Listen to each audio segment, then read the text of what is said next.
Bab 15.2, Upacara Kelanjutan Garis Darah 5. Diunggah oleh Baca Suara. Jangan lupa like dan subscribe, agar kami makin semangat upload lebih banyak. Namun, Minotaur itu tidak menimbulkan akhir yang mengerikan seperti yang dibayangkan Desra padanya. Itu tidak menghancurkan tubuhnya melalui cengkeramannya yang kuat, juga tidak membuatnya jatuh ke tanah. Sebaliknya, itu hanya melemparkannya ke pintu masuk jalan menuju pusat labirin. Menjerit. Desra begitu diliputi rasa takut sehingga dia lupa pelatihannya untuk menghadapi jatuh. Jadi setelah tergelincir di tanah, dia hanya berbaring di tempat dia jatuh, merintih kesakitan. Seluruh tubuhnya sakit setelah terbang sejauh ini di udara sebelum jatuh, dan rasanya seperti dia telah mematahkan beberapa tulang. Karena kamu kalah, mundurlah, perintah Yujin. Itu menyakitkan. Desra berteriak sedih. Yah, tentu saja itu akan menyakitkan, Yujin menunjukkan tanpa simpati. Kenapa dia berhenti melemparnya? Ciel bertanya, wajahnya menunjukkan ketidakpahaman.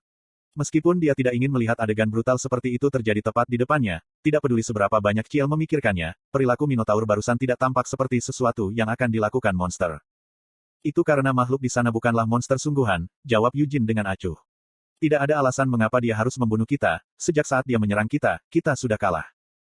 Penyelenggara upacara ini juga tidak punya alasan untuk benar-benar ingin membuat anak-anak kecil trauma.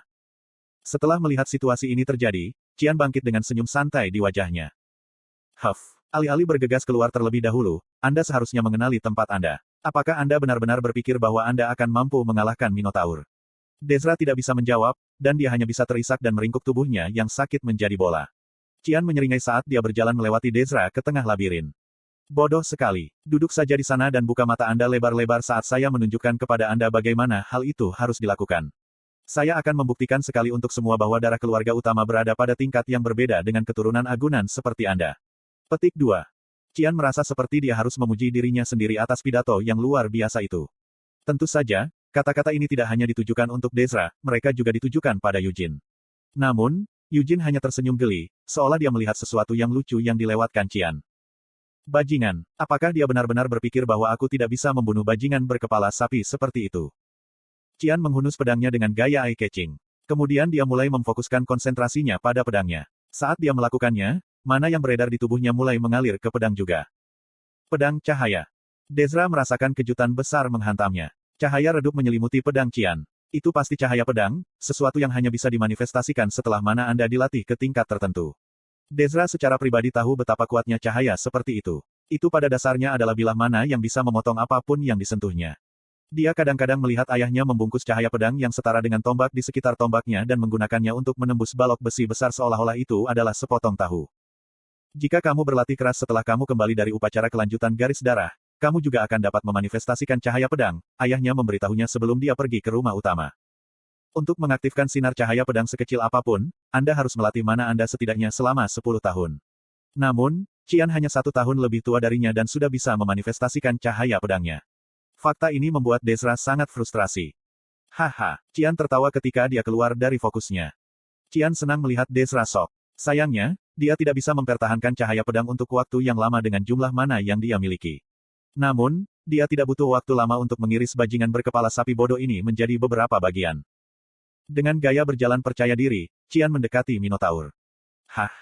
Namun, sebelum dia mengambil lebih dari beberapa langkah, Cian menghentikan langkahnya. Mana yang menyusun cahaya pedang tiba-tiba tersebar. Cian menatap pedangnya dengan bingung. Dia mencoba memfokuskan pikirannya sekali lagi untuk memancarkan cahaya pedang, tetapi tidak peduli berapa banyak mana yang dia gunakan, dia tidak bisa menghentikan cahaya pedang agar tidak menyebar ke udara. Apa itu? Yujin melihat penampilan bingung Cian dengan cahaya main-main di matanya. Meskipun mengejutkan melihat bahwa Cian sudah tahu bagaimana memanifestasikan cahaya pedangnya, fakta bahwa dia tahu bagaimana melakukan ini hanya membuat Yujin lebih bahagia. Sebuah lingkaran sihir samar tergambar di dinding yang mengelilingi gua pusat, sangat pudar sehingga Anda perlu melihat lebih dekat untuk melihatnya. Yujin telah mengenali penampilan lingkaran sihir ini. Meskipun beberapa poin tampaknya telah diubah, inti dasarnya masih tetap ada.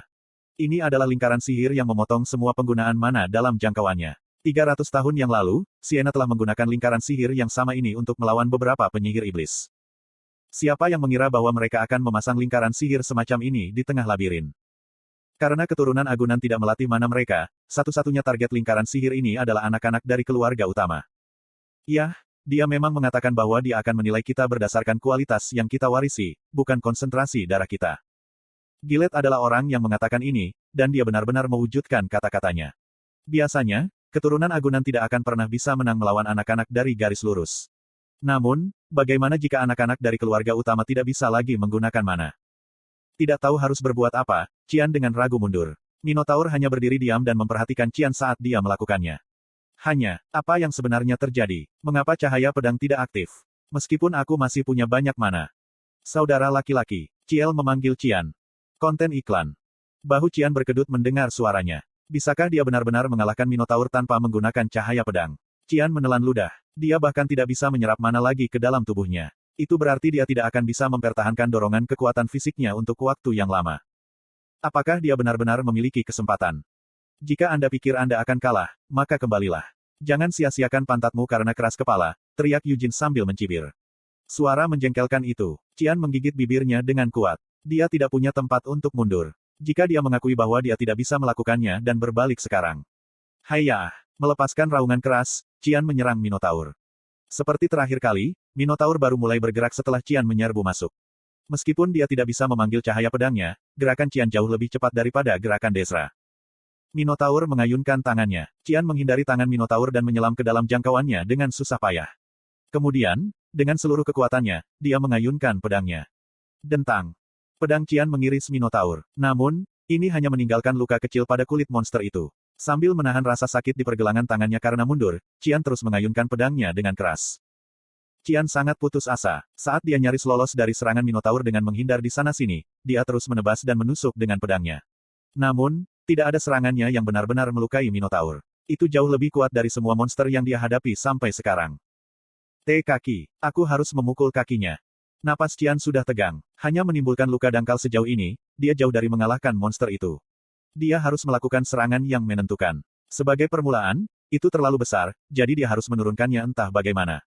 Tapi pikirannya tidak punya waktu untuk terbentuk dengan benar. Hati-hati dengan tangannya. Qian dengan cepat menundukkan kepalanya. Kemudian saat dia menukik ke depan dengan kepala tertunduk, dia menusukkan pedangnya ke lutut Minotaur. Retakan. Sayangnya, dia mendapatkan sudut tusukan yang salah. Pedang Qian tidak menembus sendi Minotaur seperti yang dia harapkan, dan sebaliknya, karena mengenai tempurung lutut keras Minotaur, pedang itu pecah berkeping-keping.